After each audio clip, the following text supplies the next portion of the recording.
우리가 잠언서 15장 23절, 24절 말씀을 살펴보게 되었는데요. 먼저 23절의 말씀을 보면 이렇게 표현하고 있습니다. 사람은 그 입의 대답으로 말미암아 기쁨을 얻나니 때에 맞는 말이 얼마나 아름다운고라고 기록하고 있습니다. 사람이 대답하게 되는 것에 따라서 기쁨을 얻게 된다. 사람의 대답이 사람에게 기쁨이 된다. 기쁨을 가지게 만든다 라고 하는 말씀인데요. 누가 기쁨을 얻는다고 하는 것일까요?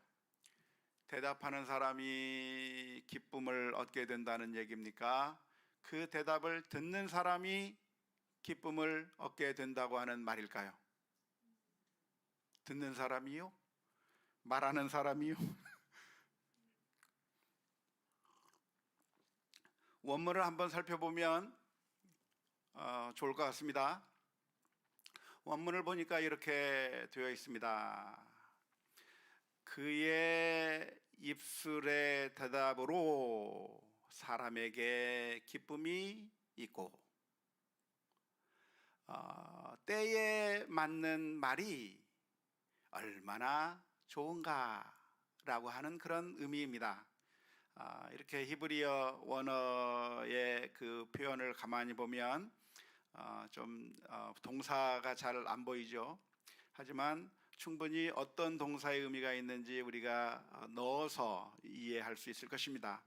그의 입술의 대답으로 사람에게 기쁨이 생기고 그리고 그 때에 맞는 말이 얼마나 좋은가라고 하는 그런 의미인데, 그의 입술이라고 했을 때 그의 입술은 누구의 입술이겠습니까?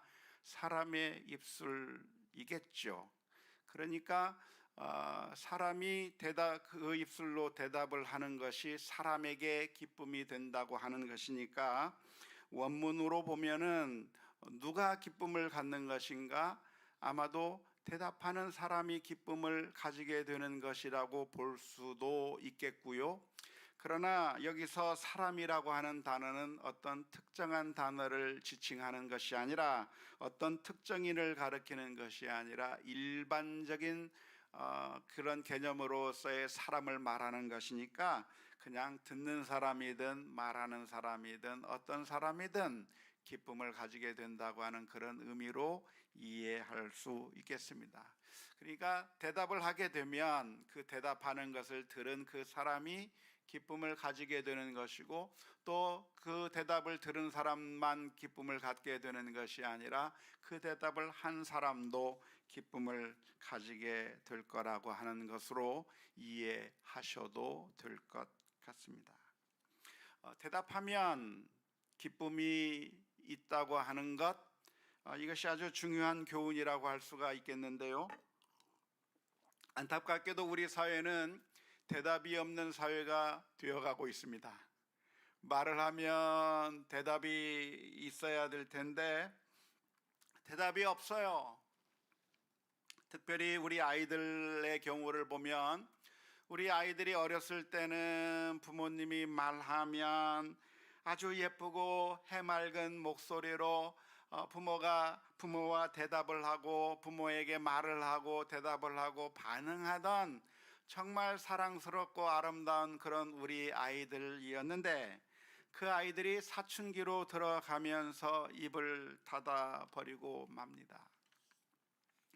물어도 대답을 안 하고, 대답을 하더라도 정말 귀찮다는 듯이 마지못해 아주 간단한 대답만 해버리는 그런 우리 자녀들을 보게 되는 것이죠. 우리 사춘기 아이들 또래를 보면 자꾸 그런 모습들을 보여주고 있고, 아이들의 대답이 사라져 버린 것을 알 수가 있겠습니다. 왜 그럴까요? 왜 대답을 안 하는 걸까요? 우리 사춘기에 우리 청소년들이 왜 말을 하면 무시해버리고 씹어버리고 대답하지 않고 그렇게 아무런 반응을 보이지 않는 그 이유가 무엇일까요? 그 나이 또래에는 그렇게 하는 것이 당연한 것일까요? 당연한가요? 모든 아이들이 다 그렇게 하고 있기 때문에 당연한 것처럼 생각하기가 쉽지만 제가 미국에 살면서 보니까 그렇지 않아요. 같은 청소년 시기의 아이들인데도 대답을 안 하는 아이들이 없고 아주 해맑고 아주 부모와 대화를 주고받으며 해맑게 아주 행복하게 이야기하고 있는 그런 모습을 보면서 지내오다가 한국에 와서 우리 아이들이 사춘기 시절에 입을 꽉 닫아버린 그 모습을 보면서 굉장히 충격적으로 느껴졌습니다. 왜 우리 한국의 아이들은 그 청소년기가 되면 대답을 하지 않는 것일까요? 왜 입을 닫아버린 것일까요? 그것은 아주 간단합니다. 우리 해맑고 밝았던 그런 우리 아이들이 그 사춘기 연령대로 성장하는 그 과정 가운데 우리 기성세대로부터 어른들로부터 여러 가지 상처를 받아서 마음의 문을 닫아버렸기 때문입니다.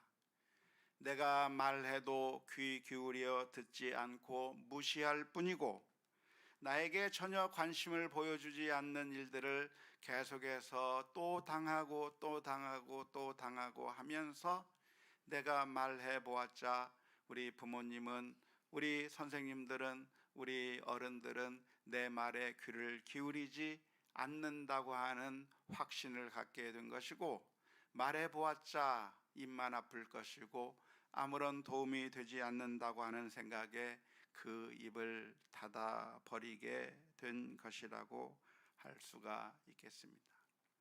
해결책이 있을까요? 해결책이 없는 것 같아요. 그렇게 지금 된 아이들을 어떻게 바꿀 수 있는 방법이 있겠는가? 정말 그 해결책을 찾는 것은 너무나도 쉽지 않을 거라고 생각이 됩니다. 해결책이 있다고 한다면 어려서부터 정말 1살, 2살, 3살 이때서부터 우리 아이들과 대화하는 법을 우리 어른들이 배워야 합니다. 아이들의 말에 귀를 기울여야 하고 아이들과 대화해야 하는 것이죠.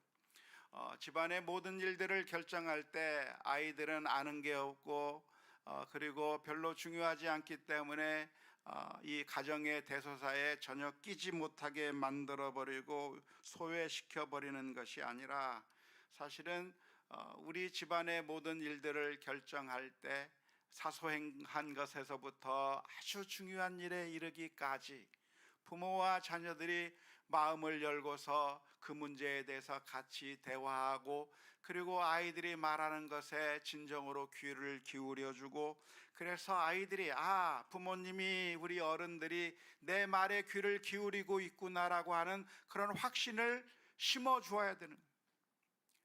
내가 고민하고 있는 것, 내가 아파하고 있는 것을 우리 아빠 엄마가 알고 있구나, 관심을 가지고 있구나라고 하는 사실을 알게 만들어 줘야 하는 것이죠. 그런데 그렇게 하지 않고 아이들을 무시해버리고 모든 대화에서 배제시켜버리고, 아이들이 조금만 이야기하려고 하면 네가 뭘 한다고 하냐고 하면서 네 방에 들어가서 공부나 하라고 말해버리고, 아이들이 말하게 되면은 왜 참견이냐고 하고 쓸데없는 일에 참견하지 말라고 무시하면서 아이들을 윽박지르게 될 때 우리 아이들은 입을 계속해서 닫아버릴 수밖에 없는 것이죠.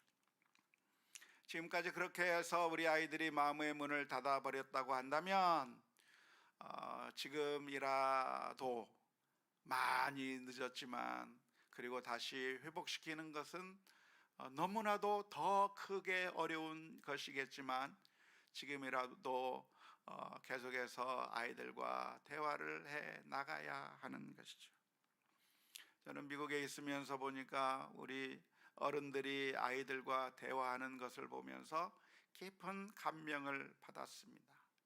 아이들이 말하면 어른들끼리 이야기하다가 시끄럽다고 외면해버리는 것이 아니라 그 아이의 말에 귀를 기울이고 네 생각은 그렇니? 내가 그걸 생각하지 못했는데 너무나도 좋은 생각인데 하면서 그 아이의 말에 귀를 기울여주고 그리고 네가 한번 더 얘기를 해봐라, 네가 더 좋은 아이디어가 있니? 하면서 아이들의 말을 자꾸만 인정해주고 그 아이의 말에 귀를 기울이면서 내가 어떤 중요한 일을 할 때에도 아이들을 배제시키는 것이 아니라 아이들의 의견을 충분히 반영시키는 그 모습을 보면서 엄청난 참 많은 것을 생각할 수가 있었습니다. 내가 어떤 비즈니스를 한다고 한다면, 어떤 사업을 하게 된다면, 어디에 계약을 하게 된다고 한다면 그냥 나 혼자 독단적으로 결정해 버리는 것이 아니라 우리 아이들과 이야기하면서 네 생각은 어떠니, 내 마음은 어떠니 하면 그 아이들이 정말 하찮은 것 가지고 이야기하더라도 그 아이들의 말에 귀를 기울이면서 대화해 나가는 모습을 보여줬기 때문에 앉아있으면, 대화 자리에 있으면 아이들이 입을 닫아버리고 그냥 가만히 있는 것이 아니라 모든 대화에 다 끼어들어서 온 가족이, 어른부터 할아버지서부터 꼬마 아이에 이르기까지 다 같이 이야기하는 그런 분위기를 만들어 나가게 될 때 말을 하게 되는 것이죠. 그냥 위에서 눌러버리고 시키는 대로 해, 무조건 따라하기만 해 하면서 아이들을 윽박질러 버리게 될 때 우리 아이들이 입을 닫아버리면서 부모는 나를 중요하게 생각하지 않는다고 말하고 점점 입을 닫아버리게 되는 것입니다. 어른들이 무시하고 소리 지르고 분노를 하는 모습을 보여주기보다 늘 우리 아이들을 대화의 파트너로 생각하고 정말 중요하게 존중해주고, 아이들이 꼬마아이가 아니라 정말 인격체로서 받아들여주는 그런 훈련들이 어려서부터 계속해서 해와야, 그래야 대화가 되는 것이죠. 그런데 어렸을 때부터 계속해서 윽박지르고 내가 시키는 대로만 하라고 강요하고 아이들의 의견을 전혀 존중해 주지 않고, 아이들이 먹고 싶다고 이야기해도 그건 안 돼, 이거 먹어 그러고, 이 옷을 입고 싶다고 해도 그거 안 돼 하고 저 옷을 입게 만들고, 아이들에게를 완전히 무시하면서 그렇게 지내오는 과정 가운데서 아이들은 더 이상 말하지 않게 되는 것이고, 이제 청소년기가 되면 모든 면에 있어서 이제 조금씩 반항을 하게 되는 것이죠. 신앙에 있어서 반항을 하게 되고, 생활에 있어서 반항을 하게 되고, 입을 닫아버리고 무슨 얘기를 해도 듣지 않는 그런 모습을 가져오게 되는데, 때는 이미 늦었어요. 이미 그런 상태가 된다고 하면 그것을 다시 원상 회복시키는 것이 너무나도 어려운 것이죠.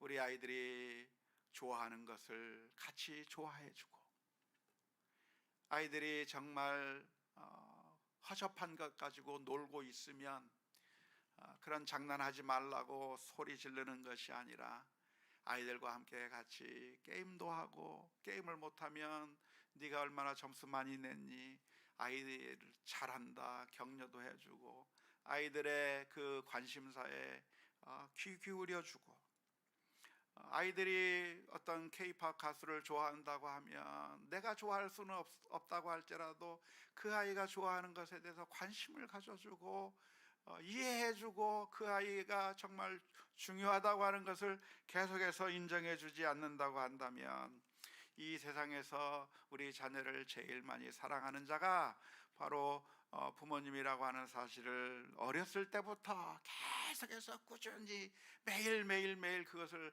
해오지 않는다고 한다면, 이미 청소년기에 들어가면 이미 한번 닫혀진 입은 더 이상 열기가 어려운 상태가 되고야 맙니다. 오늘 세대에는 대답이 입으로만 하는 것이 아니라 또 다른 걸로 대답을 하는데요. 무엇으로 대답을 하죠? 문자로 대답을 하고 카톡으로 대답을 하기도 합니다. 물론 단체 문자나 단체 카톡을 보내는 것은 공해처럼 느껴져서 굳이 답변할 필요가 없겠지만, 그러나 우리가 문자를 보내서 무슨 개인적인 이야기를 나눈다고 한다면 거기에 대해서 대답해 주는 것, 말로 대답하는 것, 문자로 대답하는 것, 그 어떤 것을 어떤 방식으로든 대답해 주는 것이 기쁨을 주는 것이라고 하는 사실을 기억해야 되는 것이고, 그 기쁨이 듣는 사람에게뿐만 아니라 사실은 역으로 대답하는 자에게까지도 동시에 기쁨이 온다고 하는 사실을 기억해야 할 것입니다. 그런데 아무 대답이나 하면 다 좋은 것인가? 아무 대답이나 하면 다 기쁜 것인가? 그게 아니죠. 오늘 잠언서 15장 23절은 다시 한번 읽어봤으면 좋겠는데요. 사람은 그 입의 대답으로 말미암아 기쁨을 얻나니 해놓고 그 다음에 뭐라고 기록하고 있습니까? 때에 맞는 말이 얼마나 아름다운고. 그러니까 아무 대답이나 하면 괜찮다고 하는 것이 아니라, 대답을 하긴 하지만 적절한 때에 적절하게 말하는 그 대답이 아름답고, 그 적절하게 하는 그 대답이 사람들에게 기쁨을 주는 것이고, 그 기쁨을 준 그 기쁨이 또 나에게까지 돌아온다고 하는 사실을 바라보아야 하는 겁니다. 말은 어떻게 해야 되는가? 때에 맞아야 된다는 것이죠. 경우에 맞아야 된다고 하는 것이죠. 무조건 옳은 말만 해버리면 되는 것이 아니라 말이 때에 맞아야 되는 것인데, 때에 맞지 않게 되면 기쁨을 가져오는 것도 아니고 아름다운 것도 아니다고 하는 사실을 기억해야 합니다. 잠언서 25장 11절 말씀에 보면 경우에 합당한 말은 아로새긴 은쟁반의 금사관이라 라고 말씀하고 있는데요, 말은 다 이쁜 것이 아니라, 말은 다 기쁨을 가져오는 것이 아니라, 경우에 합당할 경우에만 기쁨을 가져오는 것이고, 경우에 합당한 말이 기쁨을 가져온다고 하는 사실을 기억해야 할 줄로 믿습니다. 그런 의미에서 설교도 마찬가지예요. 설교는 그냥 하나님의 말씀을 전하는 것이니까 어떤 주제로 설교해도 다 괜찮은 것인가 하면 사실은 그렇지 않아요. 그 청중과 그 상황과 그 타이밍에 적절한 메시지를 전해야 그게 은혜스러운 것이고 그게 기쁨을 주는 것이지, 그냥 옳은 하나님의 말씀이기 때문에 그냥 어느 상황에든지 그냥 무조건 전해버리면 되는 것이 아니라고 하는 것을 우리가 분명하게 기억해야 합니다. 예수님께서는 하나님의 말씀이기 때문에 모든 사람을 구별하지 않고 그냥 하나님의 말씀을 똑같이 전한 것이 아니라, 예수님께서는 항상 누가 이 메시지를 듣는가를 고려하셨어요. 그래서 가늠하다 현장에 잡혀온 그 여인을 향해서는 나도 너를 정죄하지 아니하노니 다시는 죄를 범하지 말라고 하는 그런 말씀을 해 주셨지만, 그 메시지를 바리새인들을 향해서는 하지 않으셨어요. 바리새인들을 향해서는 화 있을진저 너희가 하나님의 말씀을 어기고 있다고 책망하고 계신 그 주님께서 왜 똑같은 말씀을 해주지 않는가?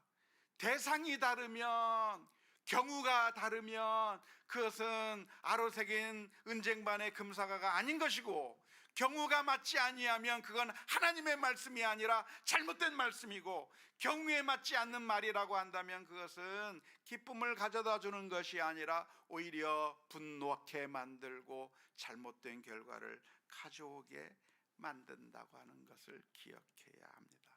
우리 크리스찬들이 늘 오해하는 것이 무엇이냐면, 내가 하는 그 말은 하나님의 말씀이고 맞는 말이기 때문에 어떠한 형편이든지 어떠한 상황이든지 그냥 말해버리면 이 자체가 하나님의 말씀이기 때문에 그것은 정당하다고 착각하는 경우가 너무나도 많아요. 그런데 그게 아니란 말이에요. 경우에 합당한 하나님의 말씀을 전해야 그게 아름다운 말씀이고 기쁜 말씀인 것이지, 경우에 합당하지 아니한 말씀은 그것이 아무리 옳은 하나님의 말씀이라고 할지라도 그것이 아름답지 못할 수밖에 없다고 하는 것입니다. 대표적인 예가 바로 40일 동안 금식하셨던 예수님에게 나타나서 사탄이 했던 말입니다. 사탄은 예수님에게 나타나서 하나님의 말씀을 부인하고 사탄의 말을 예수님에게 들려준 것이 아니라, 사탄은 놀랍게도 성경 말씀을 그대로 낭독해 주었습니다. 하나님의 말씀을 낭독해 준 거죠. 철자 하나 틀리지 않고 하나님의 말씀을 그대로 예수님에게 들려주었습니다. 네가 만일 성전 꼭대기에서 떨어지면 하나님께서 천사를 동원해서 내 발을 상하지 않게 할 것이라고 하는 하나님의 말씀을 예수님에게 전해준 것입니다. 하지만 그 상황 가운데서 그 하나님의 말씀은 바른 메시지가 아닌 겁니다. 경우에 합당한 말이 아니었던 것이죠. 그 말씀은 그 상황 가운데서 전해져야 될 말씀이 아니라 그 말씀은 정말 믿음을 지키기 위해 신실하게 살아가는 가운데 고난을 당하고 있고 어려움을 당하고 있는 그런 사람들에게 주시는 하나님의 위로의 메시지인 것이죠. 정말 고난을 당하고 있는 그런 참된 성도들을 향해서 하나님께서 너희들을 그냥 내팽개쳐 주지 않고 보호해 주시며 위로해 주시겠다고 하는 그런 말씀이지, 그냥 저 성전 꼭대기 위에서 그냥 뛰어내리라고 하는 그런 의미에서 그냥 뛰어내려도 하나님께서 보호해 주실 것이라고 하는 그런 의미의 말씀이 아니었던 것이죠. 잘못된 상황 가운데 전해진 하나님의 말씀은 그것이 100% 하나님의 말씀이라고 할지라도 그것은 옳은 말이 아니고 사탄의 말로 바뀌어 버리는 것이고 하나님의 말씀이 악하게 사용되는 것입니다. 어쩌면 우리 교회 강단에서 그리고 우리가 신앙생활하면서 이런 일들이 너무나도 비일비재하게 일어나고 있는 것이죠. 하나님의 말씀을 사용하고 있는데 정말 하나님께서 원하는 방식으로 하나님의 말씀을 사용하는 것이 아니라 엉뚱한 일에 하나님의 이름을 갖다 붙이고 엉뚱한 일에 하나님의 뜻을 붙이고 하나님의 말씀을 사용하면서 하나님의 이름을 망령되이 일컫는 경우가 얼마나 많은지 몰라요. 십계명 가운데서 하나님의 이름을 망령되이 일컫지 말라고 하는 그 말씀을 너무나도 자주 너무나도 뻔뻔하게 어기고 있는 경우가 많이 있는 것입니다. 경우에 합당하지 않은 메시지는 결코 하나님의 메시지가 아닌 것입니다. 욥의 세 친구들의 말이 대표적인 경우라고 할 수 있겠습니다. 욥이 고난을 당하고 있을 때 세 친구들이 찾아와서 욥에게 했던 그 말들은 다 잘못된 말을 욥에게 한 것일까요? 세 친구들이 했던 그 말들은 그것은 옳지 않은 말이기 때문에 전혀 우리가 귀를 기울여서는 안 되고 갖다 내버려야 되는 사탄의 말을 이 욥의 세 친구들이 한 것일까요? 전혀 그렇지 않습니다. 욥의 세 친구들의 말은 그 자체로 하나님의 말씀이에요. 하나님께서 다른 곳에서 이미 하셨던 그 말씀들이에요. 성경 말씀 그 가르침을 그대로 가지고 와서 욥에게 이야기해 주고 있는 겁니다. 하지만 경우가에 합당하지 않은 것이죠. 잘못된 상황 가운데서 잘못된 방법으로 사용하고 있다고 하는 것이 아주 큰 문제라고 할 수 있겠습니다. 최근에 하와이에서 불이 나서 엄청난 재난을 겪는 일이 있었습니다. 그런데 그 옆에 관광객들이 와서 바다에서 해수욕을 즐기고 스노클링을 하는 그런 모습을 보면서 하와이 주민들이 분노를 자아내는 일이 있었는데요. 원래 하와이라고 하는 것은 관광지고 우리 마을로 놀러 오라고 그렇게 선전을 많이 해서 갖는 것인데 왜 그것이 문제가 되었습니까? 그것은 지금은 슬픔의 때였기 때문이죠. 지금은 재난의 상황 가운데 있기 때문에 그 일이 다른 사람들에게, 재난을 당한 사람들에게 엄청난 분노와 슬픔을 불러일으키게 만들었던 것입니다. 안타깝게도 우리 크리스천들은 너무나도 지혜롭지 못해서 하나님의 말씀이니까 상대방의 상황이나 형편을 고려하지 않은 채 그냥 맞는 말만, 하나님의 말씀만 그냥 막 뿌려대서 마치 소금을 상처에 뿌리듯이 그래서 수많은 사람들을 아픔 가운데 몰아넣는 경우가 너무나도 많이 있는 것이죠. 오늘 저와 여러분들이 기도해야 될 기도의 제목이 있다고 한다면, 하나님, 대답을 하여서 기쁨을 얻을 수 있게 해 주옵소서 기도해야 할 것이고, 그러나 더더욱 기도해야 될 제목이 있다고 한다면, 때에 맞는 경우에 합당한 말을 할 수 있는 지혜를 주시옵소서 기도하며, 그리고 정말 우리가 신중하게 고민하면서 정말 아름다운 경우에 합당한 말들을 해 나갈 수 있는 우리 모두가 다 될 수 있기를 주님의 이름으로 축원합니다. 여기서 질문이 생기죠. 그러면 어떻게 하면 경우에 합당한 말을 할 수 있을까? 우리는 참 어리석어서 내가 말한다는 것이 오히려 상처를 주고, 나는 좋은 뜻으로 얘기하려고 했는데 오히려 사람들의 마음을 아프게 만들고, 그리고 오히려 더 분노를 불러일으키는 그런 참 좌충우돌하는 경우가 너무나도 많이 있는데, 하나님, 그러면 도대체 어떻게 하면 내가 이 경우에 합당한 말을 할 수 있겠습니까? 어떻게 지혜롭게 말을 할 수 있겠습니까? 어떻게 하면 좋겠습니까? 안타깝게도 지혜롭게 말을 못하는 사람들이 너무나도 많아요. 우리가 교회에서 신앙생활하면서 정말 따뜻한 말로 위로의 말을 하면서 서로 격려하고 위로하고 아름다운 사랑의 공동체를 만들어 가야 될 텐데, 안타깝게도 수많은 사람들이 교회 내에서 사람들의 말 때문에 시험 들었다고 말하고, 그래서 교회 다니는 것을 중단하게 되기도 하고, 교회에서 많은 상처를 받고 떠나가는 사람들이 너무나도 많이 있는데, 하나님, 어떻게 하면 우리들이 경우에 합당한 말을 할 수 있겠습니까? 어떻게 하면 그런 센스를 가질 수 있으며 어떻게 하면 그런 지혜를 가질 수 있겠습니까? 그 비결이 무엇이 있을까요? 그것은 공감하는 마음입니다. 공감하는 마음. 상대방을 멀리서 바라보는 것이 아니라, 제3자의 입장에서 바라보는 것이 아니라 공감하는 마음으로 상대방을 이해하는 것이 선행되어야 되는 거죠. 공감한다고 하는 것은 무엇입니까? 내가 그 사람의 입장이 되는 것이죠. 내가 그 사람의 입장으로 100% 변하게 되면 그게 공감이죠.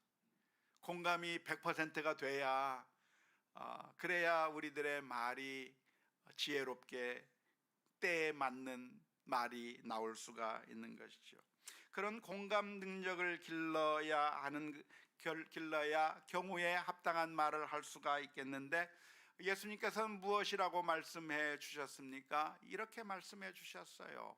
마태복음 7장 12절 말씀인데, 그러므로 무엇이든지 남에게 대접을 받고자 하는 대로 너희도 남을 대접하라.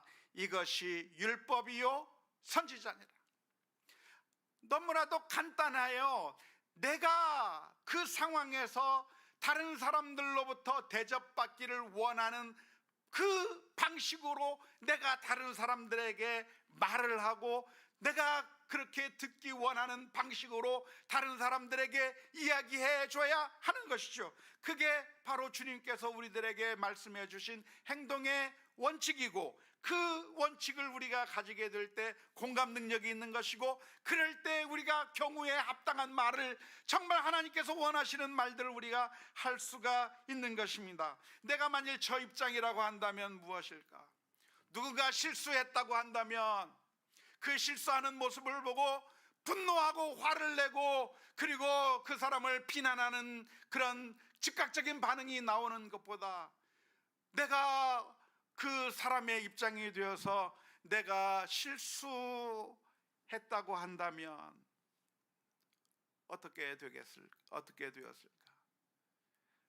왜 실수를 하게 되었고, 내가 그 실수한 입장이라고 한다면 나는 무슨 소리를 듣기를 원하는가? 그 마음을 이해해 주기를 바라는 그런 마음을 우리가 바라봐야 되는 거예요. 실수하고 있는 사람들의 마음속에 들어가야 되고, 뭔가 좀 이상한 사람의 그 마음의 상태로 우리가 들어가고, 그 사람의 입장에서 다른 사람이 내게 해주기를 바라는 대로 말을 해야 하는 것이죠. 그래서 우리가 다른 사람들의 마음을 먼저 공감하고 경우에 합당한 말을 해야 할 것인데요, 공감을 했는가 공감을 하지 못했는가를 측정할 수 있는 그 바로메터가 있습니다. 무엇일까요? 그것은 우리의 감정입니다. 우리의 감정 가운데 어떤 감정이 드는가? 분노의 마음이 생기는가? 화가 나는 마음이 생기는가 하면, 그러면 아직 나는 그 사람의 자리에 들어가지 못한 상태입니다. 측은하고 불쌍하고 참 여러 가지로 참 안 됐다고 하는 그런 마음이 우리들의 마음 가운데 들면, 그러면 우리는 공감하는 마음을 가지게 되는 것이죠. 우리 자신을 먼저 돌아봐야 합니다. 그리고 내가 분노 가운데 화가 나서 열받아서 있는 상태라고 한다면, 그때 나오는 대답은 경우에 합당하지 않은 대답이고 때에 맞지 않는 대답이고, 그런 대답으로서는 기쁨을 다른 사람에게도 줄 수 없을 뿐만 아니라 더 나아가서 나 자신도 굉장히 힘들고 고통스러운 결과를 가져오면서 계속해서 악순환의 고리를 타면서 너무나도 힘들어지는 것이죠. 그래서 우리 자신이 분노했는지, 우리들의 마음 가운데 측은한 마음과 그리고 불쌍히 여기는 마음들이 있는지를 먼저 살펴보아야 합니다. 그런데 안타깝게도 우리는 측은한 마음을 갖기보다는 늘 내 입장에서만 생각하고 내 입장에서만 분노하고, 그래서 함부로 말해버리는 그런 연약한 모습을 가지고 있는 게 우리들의 모습입니다. 죄성 때문에 그런 것이죠. 그래서 우리는 날마다 주님 앞에 나아가야 합니다. 매 순간순간마다 주의 십자가 앞에 또 다시 엎드리고 또 다시 엎드려서 주여 저희들의 완악한 마음을 용서해 주시고, 이제는 공감할 수 있는 마음, 그 사람의 마음 속에 들어가서 이해하고 그리고 경우에 합당한 바른 말을 할 수 있게 해 주옵소서. 기도하며 나아가는 우리 모두가 다 될 수 있기를 주님의 이름으로 축원합니다. 우리의 마음 가운데 분노가 솟아 있다고 한다면, 화가 나고 있다고 한다면, 그것은 우리가 여전히 부족한 상태라고 하는 사실을 기억하면서 주여 도우소서 기도하며 나아가야 할 것입니다. 오늘 읽은 잠언서 15장 24절 말씀에서는 이렇게 기록합니다. 지혜로운 자는 위로 향한 생명길로 말미암음으로 그 아래에 있는 수호를 떠나게 되느니라. 지혜로운 사람은 선한 말을 하는 사람이고, 그 사람에게 정말 경우에 합당한 말을 하는 사람이고, 그런 말을 하게 된다고 한다면 결국 생명길로 향하게 되는 것이고, 그 수월의 지옥의 고통 가운데서부터 벗어나게 되는 것입니다. 우리가 다른 사람들을 잘 대해 주는 것은 결코 손해가 아니고 서로 기쁨이 생기는 것입니다. 우리가 다른 사람들에게 아주 때에 맞는 좋은 말, 경우에 합당한 말들로 대답해주고, 그래서 기쁨을 주게 만들고, 그래서 자꾸만 사랑의 물들을 우리 주변에 뿌리면, 그러면 우리 주변이 푸른 풀밭, 맑은 시냇물이 흐르고 새들이 날아드는 그런 에덴 동산과 같은 곳으로 우리 주변이 변하게 되고, 그리고 수많은 사람들이 내 주변으로 몰려들게 될 것입니다. 하지만 계속해서 우리들의 마음의 문을 닫아버리고 우리 부모님을 향해서도 마음을 닫아버리고, 친구들을 향해서도 마음의 문을 닫아버리고, 교우들을 향해서도 마음의 문을 닫아버리고, 그저 정죄하면서 비난하고 욕하고, 그러면서 경우에 합당하지 않은 말들로 사람들을 힘들게 하고 고통스럽게 하는 일들을 계속해서 해나간다고 한다면, 그것은 어리석은 일이 될 것이고, 그것은 결국 우리 주변을 마치 광야와 같은 곳으로, 사막과 같은 곳으로 만들어 버려서 결국 우리 주변의 많은 사람들이 다 우리를 떠나게 돼버리고, 어느 날 문득 나 자신이 외로운 섬에 그냥 혼자 갇혀 있는 것과 같은 그런 느낌을 받게 될 것입니다. 어느 날 갑자기 내가 광야 한가운데 나 홀로 서 있는 것 같은 느낌을 받게 될 것입니다. 그것은 내가 광야 한가운데 서 있는 이유는 내가 주변에 사랑의 물을 뿌리지 않았기 때문이고, 말들로 계속해서 사람들을 쫓아내 버렸기 때문인 것이죠. 지혜로운 자라고 한다면 그런 어리석은 선택이 아니라 늘 하나님께서 원하시는 바른 선택, 기쁨을 주는 대답, 말, 그 꿀송이와 같은 말들로서 우리 주변을 행복하게 만들고, 또한 우리가 행복해지는 그런 기쁨의 삶을 살아가게 될 줄로 믿습니다. 많이 늦었죠? 많이 늦었어요. 지금까지 너무나도 힘들게 살아왔어요. 너무나도 실패를 많이 하면서 살아왔어요. 우리가 어리석어서 바른 선택이 아니라 꼭 나쁜 선택만 하면서 살아왔어요. 그게 우리들의 모습이에요. 그래서 예수님께서 우리를 위해서 십자가 위에서 피 흘려 주셨어요. 우리의 연약함 때문에, 우리의 나약함 때문에 우리의 죄악을 짊어지시고 십자가 위에서 피 흘려 주심으로 말미암아 우리의 죄를 씻어 주시고 다시 한번 새롭게 살 수 있도록 길을 열어 주셨는데, 오늘 이제 다시 한번 주님 앞에 나아가서 이제는 다시 시작하기를 원합니다. 주님의 은총으로 다시 시작하기를 원합니다. 지금부터라도 정말 경우에 합당한 말, 때에 맞는 말로 우리의 이웃들의 마음에, 우리 자녀들의 마음에, 우리 부모님의 마음에, 함께 동역하는 자들의 마음 가운데 경우에 합당한 말들을 함으로써 사랑의 물을 뿌릴 수 있는 그런 능력을 주옵소서. 기도하는 가운데 이 모든 일들을 감당해 나가는 우리 모두가 다 될 수 있기를 주님의 이름으로 축원합니다.